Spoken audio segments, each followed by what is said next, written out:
मैंने प्रोग्राम के आगाज़ में 91-2 पढ़ के सुनाया था और आज स्पीकर जो इस वक्त मौजूद हैं, इनकम्बेंट जो हैं राजा परवेज़ अशरफ साहब, उन्होंने बाकायदा इजलास तलब कर लिया, सदर ने वापस कर दिया। कुछ लोगों का ख्याल है कि ये जो रिस्ट्रिक्शन नहीं बनती थी स्पीकर की, इस पर थोड़ा सा कमेंट करेंगे हाफिज़ साहब? ज़मीर देखें, चीज़ ये है कि पाकिस्तान का कॉन्स्टिट्यूशन जो है वो बड़ा वाज़ेह है, लेकिन अनफॉर्चुनेटली ये है कि 9 अप्रैल 2022 से लेके आज तक जो है कॉन्स्टिट्यूशन जो है हमारा वो सबसर्विएंट हो गया हमारी डिज़ायर्स के ऊपर। और जब डिज़ायर्स आ जाती हैं तो फिर आप उसका सलूशन उसके मुताबिक चाहें तो फिर कॉन्स्टिट्यूशन कहता है कि अब मेरे बस की बात नहीं है। और ये बड़ी ज़्यादती की है हमारे इन कॉन्स्टिट्यूशनल ऑफिसर्स ने, जिन्होंने इन इश्यूज़ को जल्दी एड्रेस नहीं किया, जिससे एक आम आदमी के अंदर कन्फ्यूजन आया। अब जो आप जिस चीज़ की तरफ इशारा किया है कि हमारे कॉन्स्टिट्यूशन के अंदर प्रेसिडेंट ऑफ पाकिस्तान के 3 फंक्शंस हैं। एक वो फंक्शन है कि जो उसने on the advice of the cabinet and prime minister करना है, और आर्टिकल 48 है कि कोई ऐसा काम जो उसे एडवाइस किया जाए उसने हर सूरत उसकी मंजूरी देनी है, और अगर वो नहीं देता तो 15 दिन के अंदर उसको रोक सकता है। सही। दूसरा उसका यह है आर्टिकल 75 के अंदर कि अगर उसको कोई लेजिस्लेशन आए तो वो उसको 10 दिन के लिए करके, और अगर नहीं करता तो ऑटोमेटिकली अगले 10 दिन के अंदर वो हो जाता है। तीसरा यह है कि कॉन्स्टिट्यूशनल कमांड है उसको इस चीज के अंदर है कि उसने हर सूरत वो काम करना है बगैर किसी एडवाइस के। अब 91 जो 2 है उसके अंदर कॉन्स्टिट्यूशनल कमांड है प्रेसिडेंट को कि उसने बगैर किसी समरी के, बगैर किसी लेटर के from the prime minister office, जो समरी की सूरत में पार्लियामेंट्री अफेयर्स के अंदर है, उसने 21 दिन के अंदर अंदर इजलास को बुलाना है। और वो 21 दिन कॉन्स्टिट्यूशन ने दोनों कहें कि जिस दिन आपका इलेक्शन है और जिस दिन आपका 21 दिन होना उससे अंदर अंदर, और 14 दिन का आपका सेक्शन 98 के अंदर इलेक्शन कमीशन को है कि आपने गैजेट को नोटिफाई करना है। अब प्रेसिडेंट ऑफ पाकिस्तान ना इस इजलास को रोक सकता है, ना प्रेसिडेंट ऑफ पाकिस्तान इस समरी को रिटर्न कर सकता है, ना इसको पेंड कर सकता है। अब प्रेसिडेंट ऑफ पाकिस्तान ने जो किया है, कहते हैं हाउस इज नॉट ना हाउस, देखे ना, हाउस ये है कि कि आपका क्या असेंबली के अंदर मेंबर्स मौजूद हैं, क्या असेंबली चारों जो आपकी असेंबलीज है उसके अंदर गए हैं, मौजूद हैं। अगली जो चीज इसके अंदर इंपॉर्टेंट है कि क्या ऐसी चीज जो आपका कॉन्स्टिट्यूशन अलाउ नहीं करता, जिसकी तरफ रिजर्व सीट्स है जो 51 है, उसको प्रेसिडेंट ऑफ पाकिस्तान किस तरह प्रेम्प्ट कर देता है कि जी ये मौजूद नहीं है तो नुमाइंदा इजलास नहीं बुलाऊंगा। वो मामला इलेक्शन कमीशन या उसके बाद हाई कोर्ट या सुप्रीम कोर्ट के अंदर जाएगा कि क्या ऐसी पॉलिटिकल पार्टी जिसकी प्रेजेंस मौजूद नहीं है आप उसको सीट दे सकते हैं या नहीं है। President is not the डिटर्मिंग authority. दूसरा यह है कि 91 जो है आपका फॉर्मेशन ऑफ गवर्नमेंट है, यानी कि गवर्नमेंट बनानी किस तरह। 92 के अंदर प्रेसिडेंट इजलास बुलाएगा, उससे अगले दिन स्पीकर डिप्टी स्पीकर जो है ओथ के बाद जो है वो अपना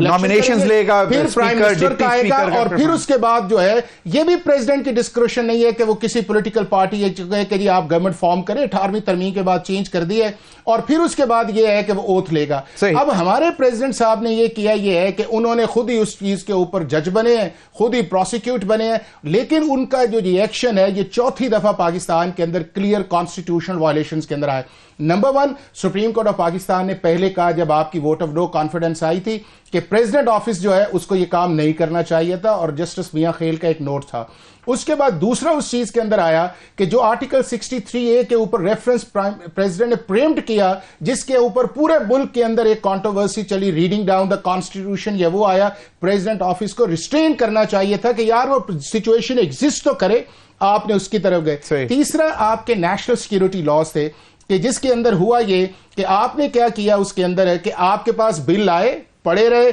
आपने एक ट्वीट किया और आपके सेक्रेटरी ने कहा कि सदर साहब आप गलत बयानी कर रहे हैं, चीजें तो आपके पास पड़ी हुई हैं। फिर आप ये देखें कि गवर्नर्स की अपॉइंटमेंट थी, ये प्राइम मिनिस्टर का प्रेरोगेटिव है, उन्होंने कहा मैं इनको हटाता नहीं हूं कि मेरे आए। फिर उसके बाद देखें कि जब पिछली गवर्नमेंट आने लगी थी तो उन्होंने कहा कि मैं प्राइम मिनिस्टर का ओथ नहीं लूंगा, और फिर आपने चेयरमैन सेनेट को बुलाया, और यही ट्रिकल डाउन इफेक्ट पंजाब में हुआ। फिर यहां से अभी भी आप लगता है कि ये क्लियरली कॉन्स्टिट्यूशन वायलेशन। अब ये है कि कॉन्स्टिट्यूशन को आप जमीर स्टेलमेट के अंदर नहीं रख सकते, ये एक प्रोसेस है। इजलास किससे बुलाना? Speaker has the jurisdiction, the national assembly secretary has the jurisdiction, और वो जुरिस्डिक्शन एक्सरसाइज करेगा आपका जो इस वक्त स्पीकर है, जो लॉ के मुताबिक है, जितनी देर नहीं आता वो इजलास बुलाएगा, इजलास होगा, वो कॉन्स्टिट्यूशनल होगा, ठीक है, बिल्कुल ठीक होगा। आपको 2 वज़राए आला की गुफ्तगू भी हमने सुनाई, पंजाब की सूरत हाल आपके सामने, और कहा यह जा रहा था कि आज जब ये सेशन होना था तो उसको वो ऐसे फोर्ट्रेस बनाया हुआ था, पुलिस की एक बहुत बड़ी तादाद मौजूद थी, कुछ लोगों को आने नहीं दिया गया। तो आप एक तो ये कि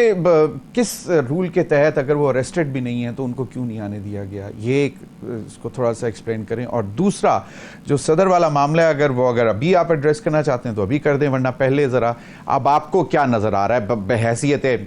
you know of course legal expert तो हैं ही हैं, लेकिन आप क्योंकि माशाल्लाह टीवी शोज़ में अपना सियासी तज्जिया भी देते हैं, तो उसके मुताबिक आपको क्या लगता है? देखिए,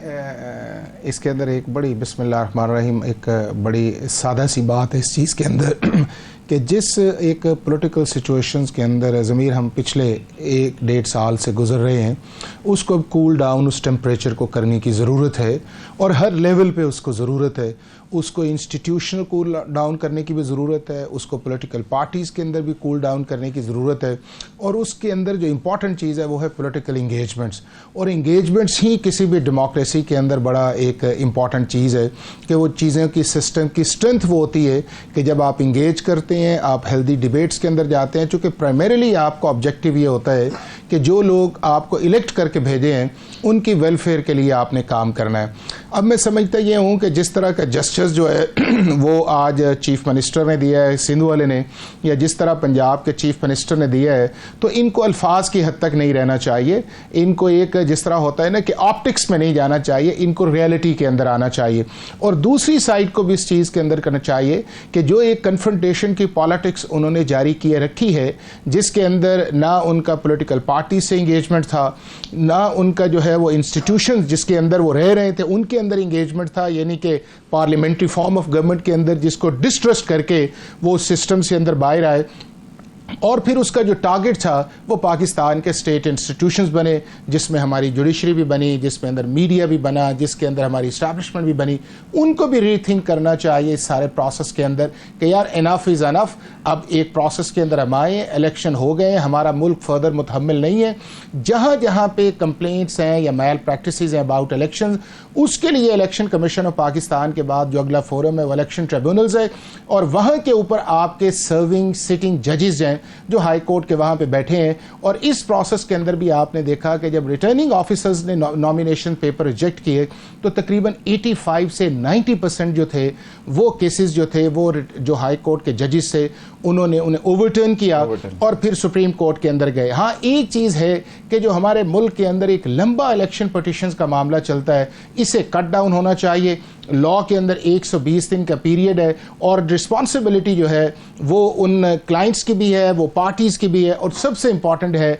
वो हमारे हाई कोर्ट के जजेस की हैं कि जो भी उनके पास ये इलेक्शन पटिशंस आए उनको एट अर्लीस्ट जो है उसको रिजॉल्व इधर वे करें। अगर वो रिटर्न कैंडिडेट की फेवर के अंदर है, अगले की डिसमिस कर दें, अगले की पटिशन के अंदर जान है उसको रिजॉल्व करें। कहीं फोरेंसिक ऑडिट की ज़रूरत है उसको देख लें, फॉर्म 45, 47 का इशू है तो उन सारे इश्यूज़ को भी करें। अल्टीमेटली हमारा ऑब्जेक्टिव ये होना चाहिए कि हम इस मुल्क के अंदर पॉलिटिकल स्टेबिलिटी के साथ ही इकोनॉमिक स्टेबिलिटी लेके आ सकते हैं, और प्राइमरीली ऑब्जेक्टिव जो है वो जस्टिस, गवर्नेंस, सोशल जस्टिस, आम आदमी के मसाइल, और उसके बाद मोर इम्पॉर्टेंट ये है कि पाकिस्तान के लोग किस तरह प्रॉस्पर हों, किस तरह खुशहाल हों, और जो स्टेट इंस्टीट्यूशन जो सर्विस डिलीवरी वाले हैं उनके अंदर जो एक डिसफंक्शनल सिस्टम है उसके अंदर जाके तो ऐसी पेनिट्रेशन आए कि पाकिस्तान का जो मुल्क है वो कम अज़ कम अगर दूर नहीं है तो जो हमसाया ममालिक की रेटिंग्स हैं, चाहे आपका लिटरेसी रेट है, चाहे आपका FDI रेट है, चाहे आपका जो है फॉरेन रेमिटेंसीज है या रिजर्व्स आपके,